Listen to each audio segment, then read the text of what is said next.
The sky looked bruised that morning, gray, heavy, and swollen with unshed rain. The kind of sky that matched Alexander Hale's heart.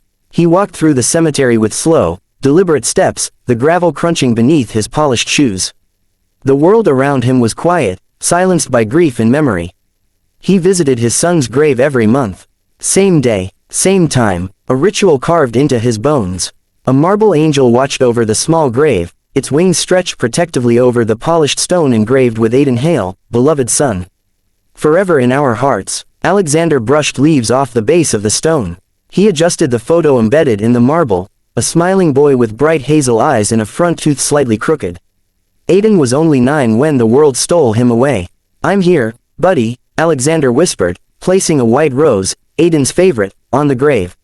The scent of the flower mixed with the autumn wind, creating a bittersweet calm. He stayed for a long moment, letting silence say what words never could. When he finally straightened, he heard something unusual, soft, shaky sobs drifting through the mist. He frowned. Few people visited this early. And the sound, it wasn't the grief of an adult. It was small, fragile, afraid. He followed it. Behind an old oak tree, half hidden by overgrown bushes, sat a little girl. Barely 6, thin jacket, knees pulled to her chest, face buried in her hands. Her backpack lay against the trunk, the zipper broken, one strap torn. She didn't notice him at first. Alexander hesitated. He didn't want to scare her. He had once been a man feared by boardrooms and billionaires alike, but right now he wasn't a CEO, he was just a father who had lost too much. He stepped closer, his voice gentle. "Are you hurt?" The girl jerked her head up. Her eyes were red and glassy, her cheeks streaked with tears and dirt. Sorry," she stammered, scrambling back. "I didn't mean to come here. I didn't mean to cry. I'll go." "No," Alexander said softly. "You don't need to apologize. Nobody does." She blinked as if surprised by kindness. "What's your name?" "Mila." "That's a beautiful name." He crouched down so they were eye level. "Are you alone?" She nodded. He felt a sharp twist in his chest. "Where's your mother?" She had to find work today. She told me to stay here because no one comes in the morning." She said it's safe. Her little voice cracked on the last word. "How long have you been here?" Mila looked at the cloudy sky as if trying to measure time. "Since before the sun came up." Alexander checked his watch. That meant she had been sitting here for nearly 5 hours. Something inside him shifted. A cold, trembling anger began to throb beneath his ribs, anger at the world, at fate, at whatever had forced a child into this kind of fear. He softened his tone. "Are you hungry?" Mila pressed her lips together. But her small stomach answered for her with a hollow growl. Yes. But Mom said not to take food from strangers." Smart kid, he thought. But also desperately alone. "I understand," he said gently. "We won't go anywhere. We can wait for your mother by the gate. I'll stay until she comes back. You'll be safe." She studied him again. Her eyes searched his face like she was reading him, not with suspicion, but with the instinct of a child who had learned too early which adults were dangerous. After a long moment, she reached out and took his hand. Her fingers were ice cold. They walked to the cemetery gate, where an old metal bench stood beneath the shade of a weeping willow. The wind rustled the branches, making them sway like sorrowful arms. Mila sat down, hugging her knees. Alexander removed his coat and draped it over her small shoulders. The fabric swallowed her tiny frame. "Is this okay?" she whispered. "It's just a coat," he said. "You need it more than I do."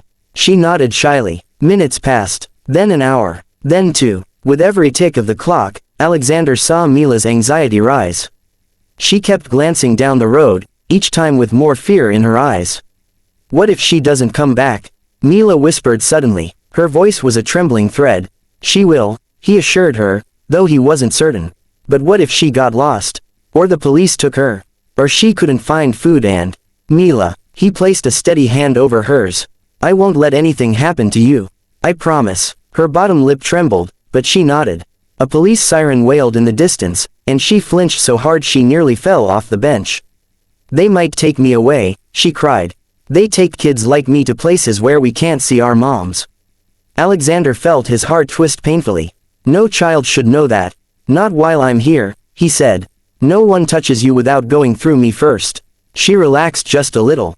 At that moment, his driver, Daniel, arrived breathless. "Sir, the board is waiting for you. There's an emergency." He stopped when he saw the girl wrapped in Alexander's coat. Cancel everything, Alexander said without looking away from Mila. I'm staying. Daniel blinked. Yes, sir. But the contract. Reschedule or renegotiate. I don't care. In all his years working for the billionaire, Daniel had never heard those words.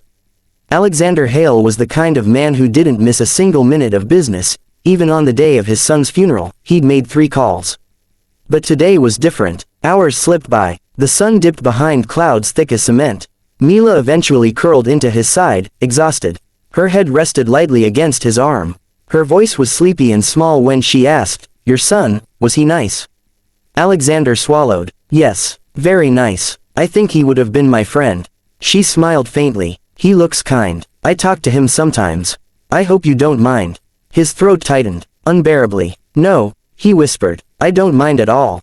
As she drifted into sleep, memories of Aiden flooded him, his laughter, his drawings, the way he used to hold Alexander's hand exactly like this, fingers curled around his thumb. And then Aiden's last words in the hospital echoed like a broken bell. Dad, help other kids, the ones who don't have anything. Tears burned Alexander's eyes. He looked at Mila and felt something shatter inside him and rebuild all at once. This was not an accident. This was destiny. Aiden's message, a second chance. Before he could think further, headlights swung into the cemetery. A woman stumbled out of the car, wild-eyed, breathless, running like she'd sprinted through a storm. Mila, she screamed. Oh my God, Mila. The girl jolted awake. Mom. They collided in a tearful embrace. Alexander stood slowly. The mother looked up at him, shaking. Exhausted. Skin pale with hunger. I'm sorry. I lost track of time. I was trying to find work. They wouldn't hire me. I couldn't. I didn't know what to do. Alexander stepped closer, not unkindly. Come with me, he said. The woman's eyes widened. Why? He looked from her, to the little girl clinging to her side, and back again. Because your life is about to change. A storm had begun, and none of them yet knew how powerful it would be. The ride to Alexander's home felt unreal to Mila and her mother, Elena. They sat in the back of the sleek black car, unsure whether to speak, move, or even breathe too loudly. Elena kept glancing at her daughter as if making sure she hadn't imagined finding her safe again. Mila clung to her hand, tiny fingers wrapped tight. Alexander, sitting across from them, watched the pair with strangely soft eyes. Every few minutes he'd glance at Mila. She seemed so fragile, so breakable. The kind of child the world had not been kind to. The gates to Hale Estate finally appeared, tall, iron-wrought, elegant. Elena stiffened. Sir, we can't stay here, she whispered, swallowing hard. This place is too much. We don't belong here. Alexander's voice was steady. Tonight, you do. I don't want charity. This isn't charity. His eyes held something deeper. It's responsibility. Elena didn't understand, but she followed because her daughter trusted him, and because she had no other path left. The doors opened to a warm hallway filled with soft light and a faint smell of cinnamon, the scent of the home Aiden once lived in. A housekeeper, Mrs. Grant, rushed forward. Sir, you're early. Oh, she gasped at the sight of the shivering mother and child. Good heavens, the poor things. Alexander gently lifted Mila into his arms. She was too tired to resist, her head resting on his shoulder. She needs a bath, warm clothes, food, and a bed, he said quietly. Immediately. And the lady, her too. Mrs. Grant nodded briskly and hurried them inside. Elena paused. Why are you doing this? Because Aiden would have wanted me to. The name caught her attention, but she didn't ask. She could see the pain in his eyes, ancient and raw. Later that evening, Mila emerged from the bathroom wearing soft pajamas, her hair wet and combed, her cheeks pink from warmth. She looked less like the frightened cemetery child and more like what she truly was, a little girl who had simply needed safety. She spotted Alexander sitting on the floor beside the fireplace. He had placed a small box beside him. Tentatively, she approached. His lips lifted in a gentle smile. Feel better? She nodded shyly. Yes. He opened the box and took out a small wooden toy, Aiden's favorite carved airplane. This belonged to my son, he said softly. Would you like to borrow it? Her eyes widened. Really, I think he would have wanted you to have it. She touched it reverently, almost afraid to hold something so precious. Thank you, she whispered. Elena watched from the doorway, her heart twisting.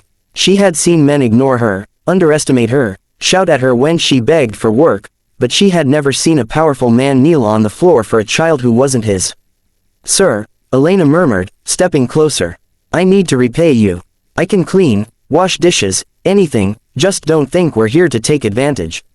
He stood slowly. "You owe me nothing," then added, "but if you want work, I'll find you a job." "A proper job." Elena's breath caught. "You don't even know me." "I know enough." She looked down, tears gathering. "Thank you.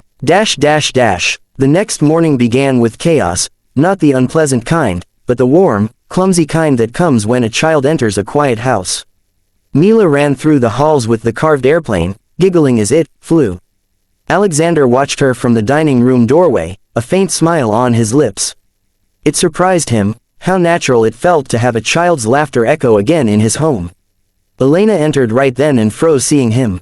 "Yes, sir. I'm sorry, she didn't mean to make noise." "It's fine," he said. "Noise is good." Elena blinked. She was still learning that kindness from him wasn't a trick. "Eat breakfast with me," he said suddenly. Elena nearly choked. With you. You and Mila, please." They sat together, awkward at first, then slowly more comfortable. Mila chatted excitedly about the warm bed she slept in, the toys Mrs. Grant had shown her, and how soft the towels were. Elena kept apologizing for her daughter's excitement. Alexander stopped her gently. "Let her be happy. After breakfast, he led Elena to his office. "I looked into your records," he said. Her face fell. "Please don't judge me for the eviction." "I'm not judging," he interrupted. "I'm trying to understand how to help." "No one ever tries to understand." Her voice cracked. He slid a folder toward her. "This is a job offer. Full-time, good pay, benefits, childcare support." She stared at the papers like they were written in another language. "But, why me?" His voice was quiet. "Because you're trying. Even when you've lost everything, you're still trying. That matters." Tears spilled down her cheeks. She didn't speak for a long time, she simply cried silently, her shoulders shaking with relief she never knew she needed. Days turned into a week. Mila blossomed in the safe space. She drew pictures, laughed loudly, followed Alexander everywhere like a miniature shadow. But with each passing day, a new problem grew. The world was starting to talk. Who is the woman living in Hale's mansion? Is the billionaire hiding a secret family? Who is the child seen with him? Elena panicked when she saw the headlines. "I can't stay," she said, trembling. "People will think terrible things. They'll think I'm after your money." "Are you?" he asked calmly. She looked offended and horrified. "No." "Then ignore them." "I can't ignore the world." "You don't have to," Alexander replied. "I'll handle it." But Elena shook her head. "You've helped us enough. Too much. We should leave before we ruin your reputation." A silence fell. Then a small voice interrupted. "Are we leaving?" Mila asked, clutching her airplane tightly. Elena knelt and cupped her daughter's face. "Sweetheart, we can't stay here forever. We don't belong." "You belong," Alexander said firmly. "Both of you." Elena stood slowly. "Why? Why do you care this much?" He hesitated. Then he told her about Aiden. About the accident. About the year he spent drowning in silence.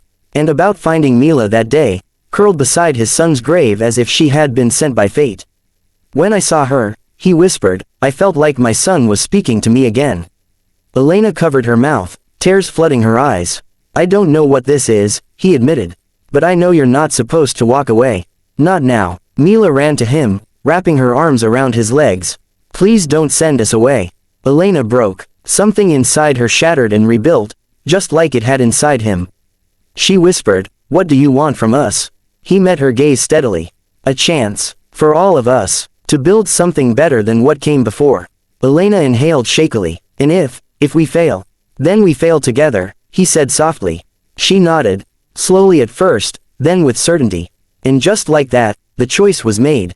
Not by fate, not by circumstance, but by three broken hearts choosing to heal under the same roof.